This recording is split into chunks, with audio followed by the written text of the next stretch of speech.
দিল্লিতে শেখ হাসিনার একের পর এক বৈঠক, দেশে ফেরার জোর প্রস্তুতি, নিয়োগ হচ্ছে দলীয় মুখপাত্র।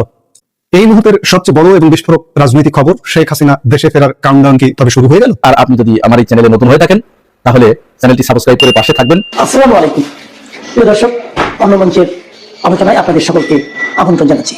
সুপ্রিয় দর্শক, সাজ্জাদ কাদিরের শুভেচ্ছা নিন। এই মুহূর্তে আপনাদের সামনে কথা বলতে চাই দিল্লিতে শেখ হাসিনার একের পর এক বৈঠক, দেশে ফেরার জোর প্রস্তুতি, নিয়োগ হচ্ছে দলীয় মুখপাত্র।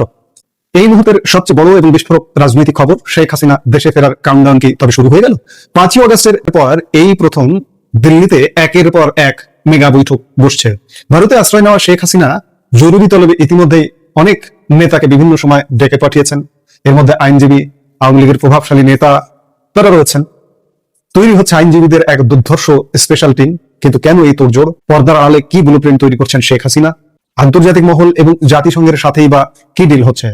দর্শক, আপনারা জানেন 2 মাস যাবতই শেখ হাসিনা ঘোষণা দিচ্ছেন যে তিনি দেশে ফিরবেন, এবং গতকাল ব্রিটিশ গণমাধ্যম রয়টার্সের সাক্ষাৎকারে তিনি সুনির্দিষ্ট সময়সীমা বলে দিয়েছেন আগামী ডিসেম্বরের মধ্যে তিনি দেশে ফিরবেন। মানে ডিসেম্বর মাসে তিনি সুনির্দিষ্টভাবে বলেছেন দেশে ফিরবেন। দিন তারিখ ঘোষিত না হলেও অন্ততপক্ষে সময়সীমাটা ইতিমধ্যেই তিনি ঘোষণা করেছেন, আর যার দরুন শেখ হাসিনার প্রস্তুতি এই মুহূর্তে তুঙ্গে। আর এই প্রেক্ষাপটে ঘটনা প্রবাহ অত্যন্ত দ্রুত মোড় নিচ্ছে। নেতাদের সাথে বৈঠক করবার প্রক্রিয়ার অংশ হিসেবে শনিবারও দিল্লির উদ্দেশ্যে রওনা হয়েছেন আওয়ামী লীগের বেশ কয়েকজন নেতা। শনিবার দিল্লি গেছেন আওয়ামী লীগের দপ্তর সম্পাদক ব্যারিস্টার বিপ্লব বড়ুয়া, যিনি 5 অগস্ট পরবর্তী সময় মার্কিন যুক্তরাষ্ট্রে আশ্রয় নিয়েছিলেন, কিন্তু বিশ্বস্ত সূত্রের খবর গত কিছুদিন যাবৎ তিনি ভারতের কলকাতায় অবস্থান করছিলেন। আর শেখ হাসিনার জরুরি ডাক আসতেই তিনি কলকাতা থেকে সোজা উড়ে গেছেন দিল্লিতে। এর মধ্যে দিল্লিতে আরো গেছেন সাবেক মৎস্য ও প্রাণী সম্পদ মন্ত্রী ব্যারিস্টার শাহ রেজুল করিম, যিনি লন্ডন থেকে কিছুদিন আগেই কলকাতায় এসে পৌঁছেছেন। এবার কলকাতার মাটি ছুঁয়ে নেত্রীর কড়া তলব পেয়ে তিনিও দিল্লির দরবারে হাজির হয়েছেন। আওয়ামী লীগের অন্তর্মহল থেকে অত্যন্ত চাঞ্চল্যকর তথ্য উঠে আসছে। শেখ হাসিনা দেশে ফেরার পথ মসৃণ করতে তার বিরুদ্ধে থাকা আইনি, প্রশাসনিক ও কূটনৈতিক জটিলতাগুলো দেখভালের জন্য আইনজীবীদের নিয়ে একটি বিশেষ আইনি টিম বা স্পেশাল কোর টিম গঠনের চূড়ান্ত ভাবনা চিন্তা শুরু হয়েছে। এই শক্তিশালী আইনি দলটির কাজ হবে শেখ হাসিনার হয়ে আন্তর্জাতিক এবং দেশীয় বিভিন্ন আইনি ও কূটনৈতিক ফোরামে আইনি লড়াই লড়া, জাতিসংঘ এবং বিশ্বের বিভিন্ন আন্তর্জাতিক প্রভাবশালী সংস্থার সঙ্গে নিবিড় যোগাযোগ রক্ষা করে চলেছেন। অর্থাৎ আন্তর্জাতিক চাপ তৈরি করে এবং আইনি রক্ষা কবচ নিশ্চিত করে দেশে ফেরার রোডম্যাপ সাজাচ্ছেন শেখ হাসিনা। আইনি লড়াইয়ের পাশাপাশি মিডিয়া ও প্রচারের ময়দানেও বড়সড় চমক দিতে যাচ্ছে আওয়ামী লীগ। দলটির অভ্যন্তরীণ সূত্রের খবর, আওয়ামী লীগ সভানেত্রী শেখ হাসিনার জন্য একজন অফিসিয়াল মুখপাত্র বা স্পোক্সপারসন নিয়োগের প্রক্রিয়া চূড়ান্ত পর্যায়ে রয়েছে। এই নতুন মুখপাত্রের মূল দায়িত্ব হবে শেখ হাসিনার সঙ্গে সার্বক্ষণিক যোগাযোগ রাখা এবং তার নির্দেশনা বা বক্তব্যকে আন্তর্জাতিক ও দেশীয় সংবাদ মাধ্যমের কাছে নিখুঁতভাবে পৌঁছে দেওয়া। তবে যাকে তাকে এই দায়িত্ব দেওয়া হচ্ছে না।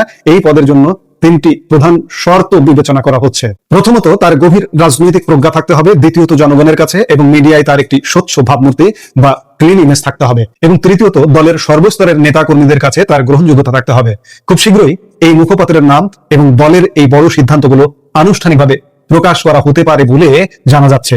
এদিকে ভারতের মাটিতে বসেও কিন্তু বাংলাদেশের অভ্যন্তরে দলীয় রাজনীতি পুরোপুরি নিয়ন্ত্রণ করছেন শেখ হাসিনা। তার সরাসরি নির্দেশে ইতিমধ্যেই বাংলাদেশে আওয়ামী লীগ এবং এর সমস্ত অঙ্গ সংগঠনগুলোর নতুন কমিটি গঠনের এক মহাযজ্ঞ শুরু হয়ে গেছে। বিশেষ করে 5 অগস্টের পর দেশের ভেতরে যেসব নিষ্ক্রিয় বা ভেঙে পড়া কমিটি ছিল সেগুলোতে নতুন সদস্য যুক্ত করে দ্রুত সক্রিয় করা হচ্ছে। তবে এবারের কমিটি গঠনে শেখ হাসিনার একটি বড় এবং স্পষ্ট বার্তা রয়েছে। তিনি নির্দেশ দিয়েছেন, যারা বিগত দিনগুলোতে মামলা, হামলা ও জেলগুলো মোকাবেলা করেছে এবং ঢাকার মাঠ না ছেড়ে এলাকাতে একদম মাটি কামড়ে পড়ে থেকে বিএনপি জামাতের রাজনৈতিক বিরোধিতার মুখোমুখি হয়েছে, তাদেরকে দলের একদম সামনের সারির নেতৃত্বে নিয়ে আসতে হবে। এই নির্দেশনার প্রতিফলন কিন্তু ইতিমধ্যেই দেখা যাচ্ছে। সদ্য গঠিত নতুন কমিটিগুলোতে এমন সব ত্যাগী নেতাদের নাম অন্তর্ভুক্ত করা হয়েছে যাদের অনেকেই বর্তমানে জেলে বন্দী আছেন অথবা সদ্য জামিনে মুক্ত হয়েছেন। অর্থাৎ রাজপথের লড়াকু সৈনিকদের হাতেই এখন দলের ব্যাটন তুলে দিচ্ছেন শেখ হাসিনা। দিল্লির এই মেগা বৈঠক এবং শেখ হাসিনার এই মাস্টার প্ল্যান বাংলাদেশের আগামী দিনের রাজনীতিতে কতটা বড় ঝড় তুলতে যাচ্ছে?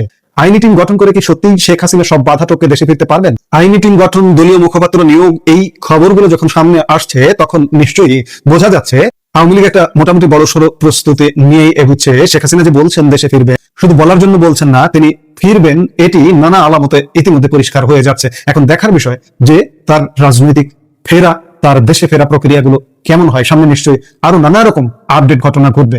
এই মুহূর্তে ভিডিও থেকে বিদায় নিতে চাইছি। দেখা হচ্ছে পরবর্তী ভিডিওতে। সে পর্যন্ত ভালো থাকুন, সুস্থ থাকুন।